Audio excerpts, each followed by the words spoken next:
El enemigo es cualquiera que haga que te maten, no importa de qué lado esté. ¿Has escuchado la frase, si haces lo que te gusta, no trabajarás un solo día en tu vida? Pues es una pinche mentirota. Perdón por empezar de una manera tan agresiva, pero creo que cualquiera que haya tenido un trabajo se puede identificar con la frustración que me cargo en estos momentos. Horarios esclavizantes, cargas inhumanas de trabajo, peticiones ridículas, decisiones estúpidas, una increíble falta de consideración por tu salud y un absurdo sistema que parece estar hecho para estancarte, beneficiando a los más mediocres y castigando a los más productivos. Son algunas de las cosas que hacen de la vida laboral una pesadilla de la que muchos quisiéramos despertar. Tal vez haya quien crea que estoy exagerando y si a ti te gusta tu trabajo, está bien. Puede gustarte el área en el que trabajas, sí, pero que te guste tu trabajo depende de muchos otros factores. Y gran parte de estos factores son cosas que desafortunadamente no podemos controlar y mucho menos podremos cambiar. Por eso hoy vas a escuchar cómo muchos estarán de acuerdo conmigo tanto en la literatura como en películas e incluso en el anime.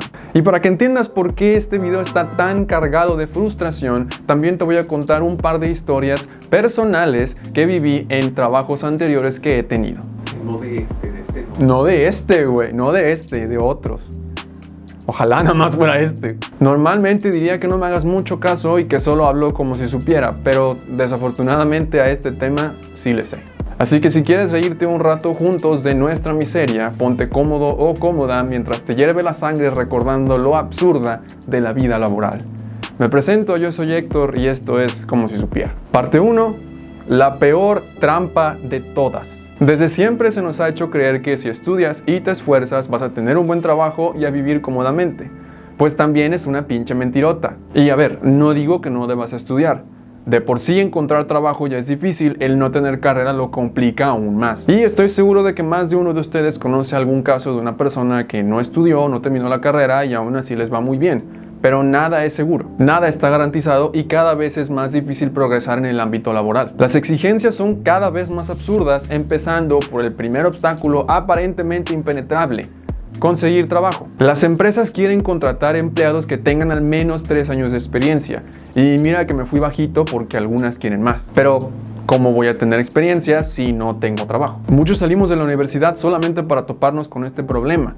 Esta paradoja absurda que parece más bien diseñado como una trampa. Y de hecho esto en inglés tiene un nombre, se le conoce como un Catch-22 o trampa 22 por su traducción en español. Este término existe por un libro del mismo nombre por el autor americano Joseph Heller. Se usa para describir situaciones en las que tenemos las de perder por reglas contradictorias impuestas por una figura de autoridad. Es algo así como estar contra la espada y la pared, pero en este caso alguien siempre se beneficia de la situación. Sería más bien como estar contra la espada y otra espada. ¿Y quién se beneficia? Pues tu jefe, por supuesto. El libro es una sátira que critica justamente esto, centrándose en un escuadrón de pilotos y aviadores de la Segunda Guerra Mundial. El personaje principal, Josarian, es un piloto de este escuadrón y como cualquier ser razonable no quiere hacer más misiones, quiere ir a casa. Y la mejor manera de zafarse de hacer más misiones es estando loco. Me explico. Un piloto que no esté bien de la cabeza no está apto para hacer misiones tan peligrosas. Pero para que te dejen ir, tú mismo tienes que ir con el doctor para decir que no estás bien de la cabeza y así el doctor te diga que no puedes volar. Entra la trampa 22. Porque el hecho de que un soldado reconozca que no está cuerdo significa que está lo suficientemente cuerdo como para saberlo, lo cual significa que está lo suficientemente cuerdo para volar. Por lo tanto, lo envían a más misiones. No sé si lo expliqué bien, pero para simplificarlo podemos volver al ejemplo de la experiencia laboral. Para obtener un trabajo necesitas experiencia, pero para obtener experiencia primero tienes que tener un trabajo. ¿Y cómo vas a tener experiencia si no te dan un trabajo? Es algo similar. Veámoslo de otra manera y con un enfoque también bastante real y muy común. Enfermarse siendo un empleado cualquiera tiene que ser una de las cosas más frustrantes de la vida adulta. Cuando te enfermas necesitas descanso, pero hay trabajos que no te pagan los días de enfermedad o incluso peor, te descuentan esos días de ausencia. Y ahí está la trampa. Para recuperarte necesitas descanso, pero si descansas no te pagan, entonces vas a trabajar enfermo. Pero como vas enfermo, tardas más en recuperarte y así en un círculo horrible. O sea que hay trabajos que no dan seguro social. ¿Tú crees, güey? Los que somos empleados comunes sabemos el sacrilegio que es para los jefes que tú decidas enfermarte. Porque ¿cómo te atreves a enfermarte repentinamente sin tener la decencia de avisar con 2 semanas de anticipación? ¿Sabes cuánto le costaste a esa pobre alma? Probablemente nada, porque no te pagan ni madres, pero no quiere decir que estés bien. Se ve mucho ese meme o chiste en línea de tienes que avisar con anticipación, pero lo triste es que no es un chiste, es una realidad. Y esa no es la única trampa en el sistema laboral. ¿Alguna vez has sentido que por más que trabajas, no progresas? ¿Que por más que te esfuerzas por conseguir un mejor puesto, no obtienes nada a cambio? Pues tranqui, que no es tu culpa. No es que estés haciendo mal tu trabajo, es que si tú creces y te dan un mejor puesto, la empresa tendría que pagarte más. Y eso es justo lo que la empresa no quiere, gastar más dinero. El que tú crezcas para ellos representa una pérdida. Y lo peor es que lo que suelen hacer es que sí te aumentan las responsabilidades, pero no te aumentan el salario. En Catch-22 sucede algo similar. Los pilotos tienen que volar un número de misiones para poder ser liberados. Pero mientras más te acercas a la meta, el número de misiones aumenta. Es decir, si el número inicial era 20, cuando vas en 18, aumenta a 25. Cuando vas en 23, aumenta a 30 y así sucesivamente. Todo con tal de no dejarte salir. Y a su vez manteniéndote motivado con la ilusión de una meta que realmente nunca vas a poder conseguir. Es como esa imagen de alguien que está montando un caballo y sosteniendo una zanahoria enfrente de él, pero el caballo jamás va a alcanzar la zanahoria. Lo triste es que nosotros somos el puto caballo, la zanahoria es un ascenso y los jefes nos están montando. Interpreta eso como quieras. Y desafortunadamente, en algún punto yo pasé por algo bastante similar. Hace tiempo yo trabajaba en un lugar en donde había una alberca, o piscina o pileta, como le gustes llamar. Como iba entrando a ese trabajo, una de mis responsabilidades era precisamente limpiar esa alberca. Mi primera labor del día era llegar directamente a limpiarla, y así todos los días hasta que acumulara 24 horas de limpieza. Hay 2 problemas con esto. El primero es que a pesar de que me habían dicho que tenía que cumplir con 24 horas, estas mismas seguían subiendo. Igual que las misiones de vuelo de Yossarian. Mientras más me acercaba a mi meta y creía que me iba a librar de esa labor, más aumentaban las horas. Y así me mantenían ahí día tras día, limpiando y limpiando, como Sísifo empujando la piedra solamente para que volviera a caer. En mi caso, mi piedra era una puta alberca que por más que la limpiaba siempre se volvía a ensuciar. Y tenía que hacer eso todos los días. No importaba el clima, así me estuviera derritiendo por el calor o congelándome por el frío o empapándome en la lluvia, yo tenía que limpiar esa alberca. Y quizás estás pensando, bueno, si trabajabas en un parque acuático o en un hotel que tuviera alberca, era lógico que tuvieras que limpiarla.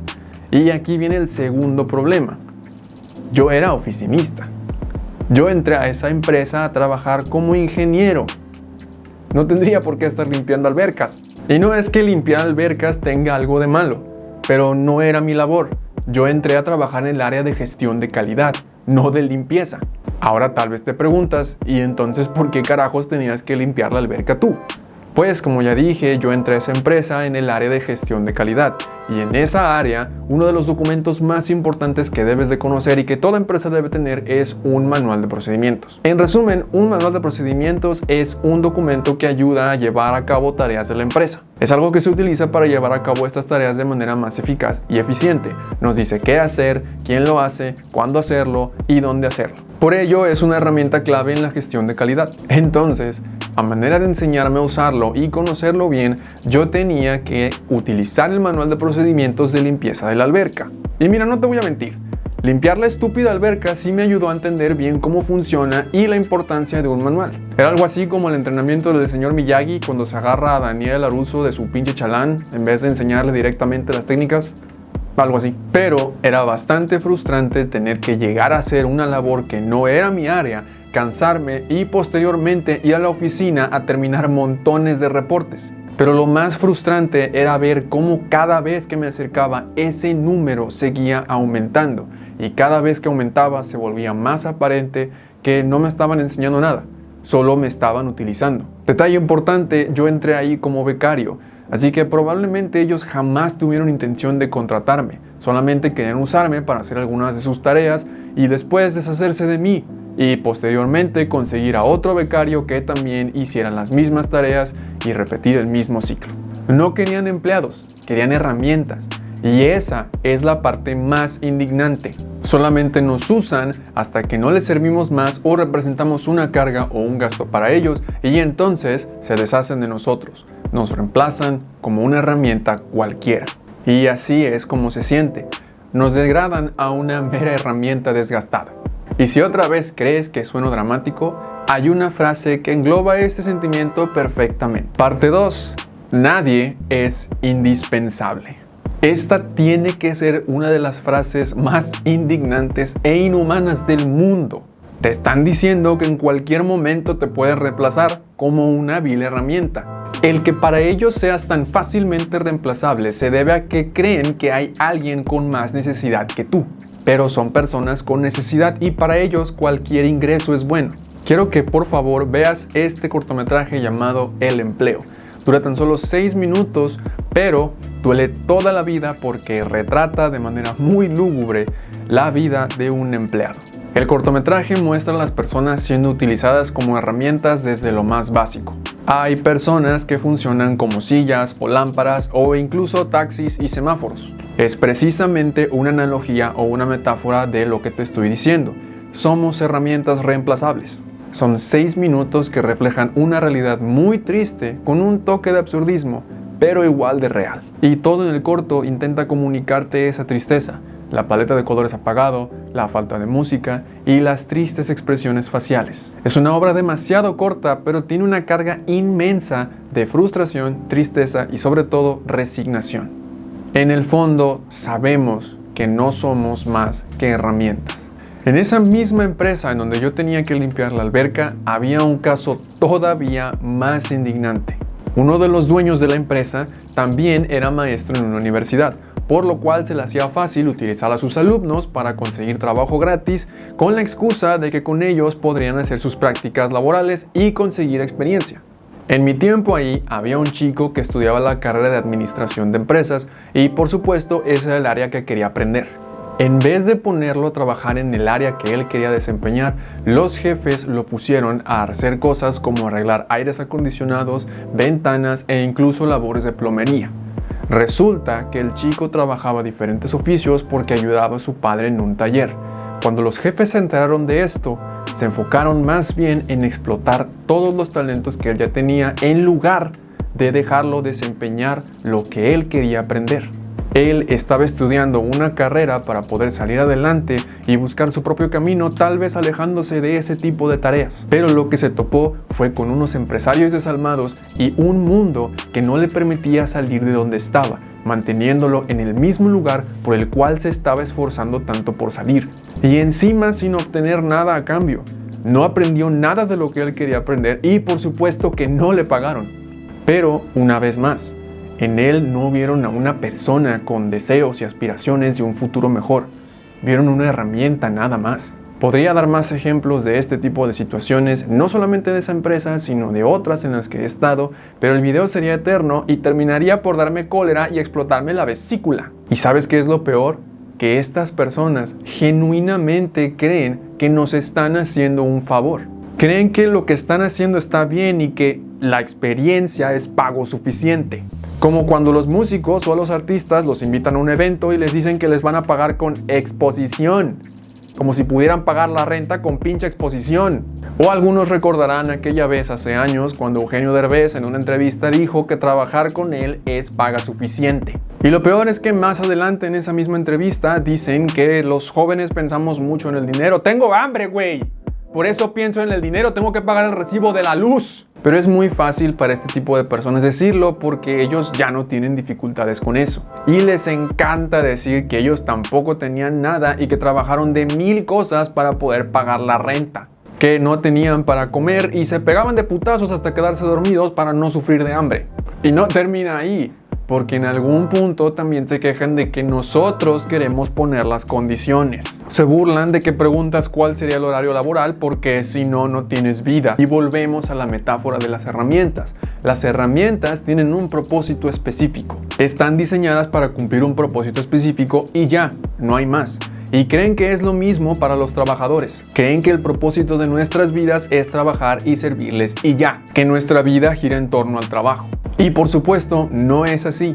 No estamos diseñados para cumplir la misma tarea todos los días y todos los días sentir satisfacción. No es ningún secreto que necesitamos emoción, dopamina, buscar, explorar. La rutina y el tedio han sido enemigos de la humanidad por mucho tiempo. Y si no me crees, pregúntale a ellos. Parte 3. El peor enemigo del hombre. Peter Gibbons, Walter Mitty, Phil Connors, Leslie Knope, Chandler Bing, Nick Miller, Willy Loman, Joe Sarian, Winston Smith. Todos estos son personajes de diferentes medios, desde la literatura, pasando por el teatro y el cine, que encarnan la figura del personaje que está frustrado por su trabajo repetitivo en el cual no ve un futuro y tampoco ve una salida. Y estoy dejando afuera muchísimos personajes porque jamás acabaría. Incluso animes como Aggretsuko, Shirobako y Uramichi Onisan tratan este tema también. El que existan tantos personajes de tantos medios diferentes e incluso de orígenes y épocas distintas nos hace ver que es un problema demasiado común y que además nos aqueja desde siempre y a todos. Por ejemplo, la película Office Space de 1999 trata sobre Peter Gibbons, un oficinista que, ad hoc al tema, odia su trabajo. Y basta con que veas tan solo el primer minuto de la película para que te des cuenta cómo representan muy bien esta sensación de frustración y estancamiento, porque inicia con Peter literalmente estancado en el tráfico y cuando cree que por fin va a poder avanzar, no es así. E incluso ve cómo un anciano con andadera lo sobrepasa. Y esto es una muy clara metáfora de cómo se siente él en la vida. Todo el mundo avanza, excepto yo. O en la extraordinaria vida de Walter Mitty, Walter es un hombre de mediana edad con un trabajo sumamente aburrido y que está quedando anticuado. Y se la pasa fantaseando que hace hazañas increíbles y fantásticas hasta que realmente decide hacer un cambio. Pero son esas fantasías las que te dejan ver lo insatisfecho que está con su vida realmente y por eso recurre a ese escapismo.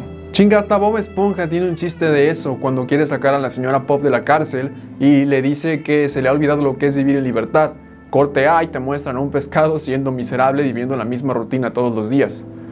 Ahora veo que ese chiste era más para los adultos. Y, por supuesto, no podía dejar fuera la figura literaria que mejor representa el absurdismo de la rutina, Sísifo. Para los que no sepan, Sísifo es un personaje de la mitología griega, un rey que engañó a los dioses y por ello fue condenado y castigado por ellos. Él engañó a la muerte 2 veces y por esto, cuando murió, fue condenado al resto de sus días tener que subir una piedra inmensa por una colina, solamente para que ésta cayera y él tener que volver a subirla y así por el resto de la eternidad.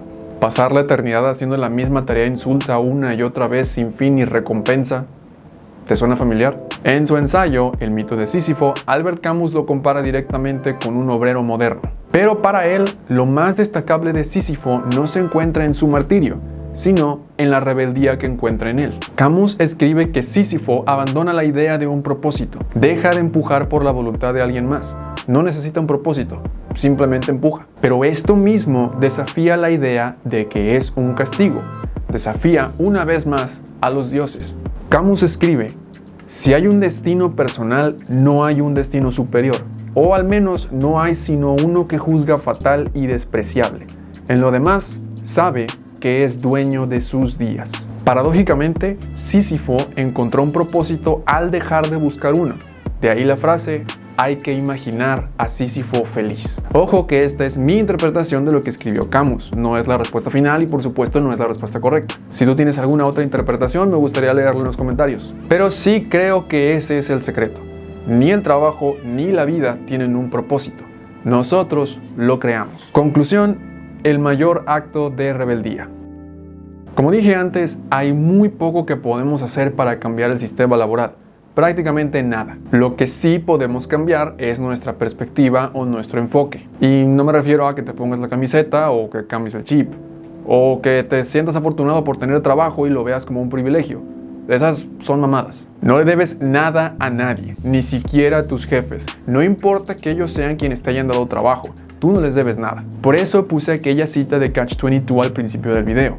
El enemigo es cualquiera que haga que te maten y eso incluye a tus jefes. A lo que me refiero cuando digo que cambies de perspectiva es que, como Sísifo, tú también encuentres tu propio acto de rebeldía. Que encuentres una manera o un momento en el que tu vida vuelva a ser tuya y de nadie más. Y a diferencia de Sísifo, nosotros sí tenemos más opciones a solamente esperar a que la piedra vuelva a caer. En tus horas de descanso, en tus días libres, los fines de semana, recuerda que tu vida es tuya, que no le pertenece a nadie más y que no gira en torno al trabajo. E incluso puedes encontrar pequeños actos de rebeldía en cosas minúsculas como llenar tu botella de agua con el botellón del trabajo o pasar media hora cagando y usar todo el papel. Total, no lo pagas tú. Tu trabajo únicamente tiene que ser un medio para llegar a tus fines. En mi caso, mis trabajos explotadores me han dado material para escribir esto. Y ese es mi acto de rebeldía. Es así como desafié el sistema.